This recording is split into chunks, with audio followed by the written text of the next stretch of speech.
Actress Amber Tamblyn recently tweeted about an incident that she experienced in New York and asked some of her followers on social media to help her out if they recognize a specific individual who targeted her. If anyone in Brooklyn near the intersection of Washington Avenue and Atlantic Avenue just saw a Hasidic man in a gray van try to hit a woman and her baby in a stroller as she crossed a crosswalk, honking and touching the stroller with the car's bumper, please DM me. That woman was me. And she apparently got a ton of reaction in response to that tweet. So she followed it up with the following. Thank you to everyone for your kind words of support today. We are fine, but this is not the first time a man from the Hasidic community in New York City has attempted to harm me or other women I know. Any woman riding a bike through South Williamsburg can attest. I hope this guy is caught. Now, that led to both support and a ton of criticism, people accusing her of being anti-Semitic. Just to give you an example, one woman tweeted to her, I don't understand your tweets. For someone who is so politically woke, can we just stop with the politically woke stuff?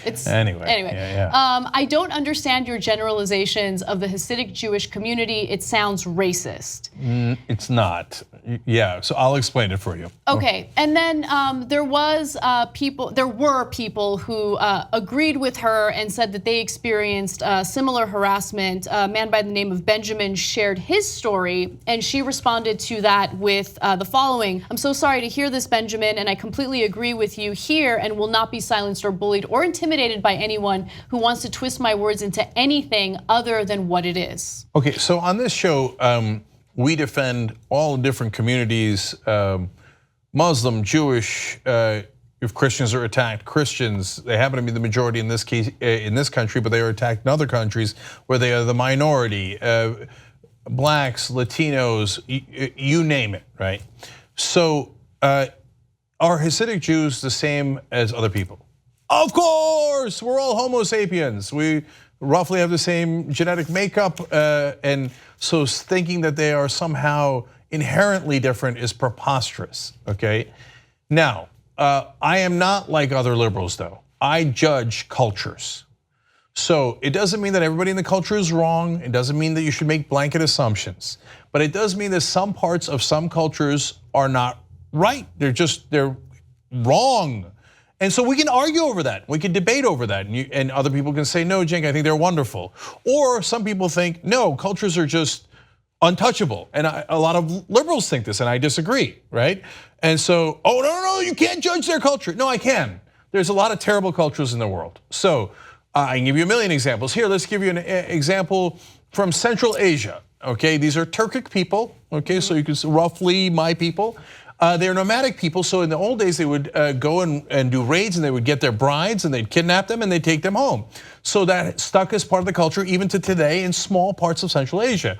And they go and kidnap a woman, rape her, and then her parents come over and convince her to marry her rapist. That part of the culture sucks, totally outdated, you gotta get rid of it, okay? Slavery was part of our culture, that sucked, we gotta get rid of it, okay?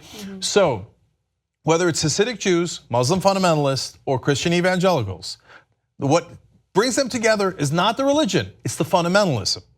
And do some fundamentalists react negatively in ways that are counterproductive and that I disagree with and I think are wrong? Hell yes, they do.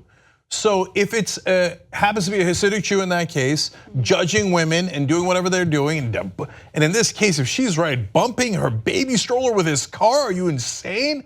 Why? Oh, she's not covered up right. But she's not in your religion. The Muslim fundamentalists, you're not allowed to draw Prophet Muhammad. No, you're not allowed to draw Prophet Muhammad. I can draw whatever I like. I'm not in your religion. So are you allowed to criticize parts of a Hasidic Jewish culture? Goddamn right you're allowed to. I mean, are we a free country or are we not? That is not judging Jews overall. If you did that, then I'm 1,000,000,000% against you. There's a huge difference. So I'm gonna say something that probably will rub some people the wrong way, and that's fine, but I think it's important to talk about it. So I think that a lot of dialogue is crippled by accusations of racism or bigotry or homophobia or transphobia, whatever it is.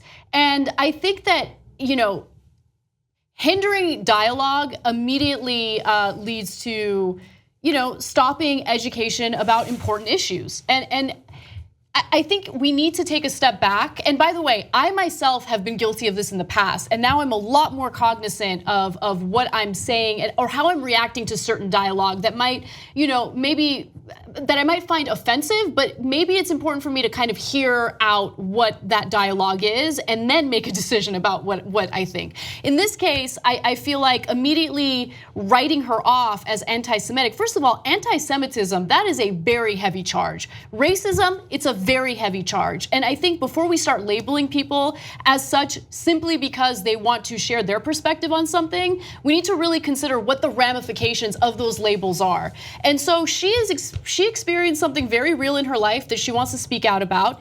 And if people feel that she's generalizing too much, I think there's a way of approaching her and telling her, hey, maybe you had this experience, but it's not fair to generalize all Hasidic men this way. And then have a discussion about the culture. But the most important thing to take away from this story for me is that we need to stop immediately prejudging people based on the experiences that they want to share with the world and the dialogue that they want to have. Yeah, and I guess, look, I have a slightly different take. And to me, look, these are hard questions, right? And just because you shouldn't immediately jump to conclusions doesn't mean that some people aren't racist or that there isn't institutional racism or that some people are not anti-Semitic. For example, then you've got on the other end of the spectrum, Alex Jones talking about how Brian Stelter and Michael Wolff, are going to drink your children's blood. And they not only run the media, but they run the banks.